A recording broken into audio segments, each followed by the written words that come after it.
I have Theo from ACROBiosystems with all these cute llamas with me. Please tell us a little bit about ACROBiosystems and why do you have these? So thank you for having us. First of all, it's lovely to participate in the event today.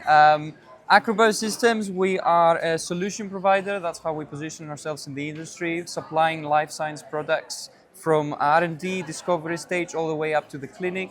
When it comes to proteins, antibodies, ELISA kits, flow kits, and any other solutions that you might see around me. And the llamas is our cute mascot, all the way from marketing team.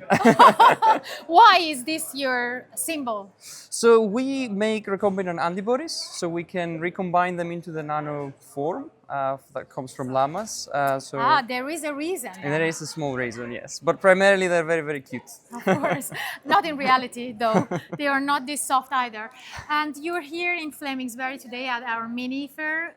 Why is it so? Why did We are here to meet the community, work and supply solutions to the different players that you have here. You've built a very nice cluster, so we're very, very happy to participate and try to offer our solutions and help with the research.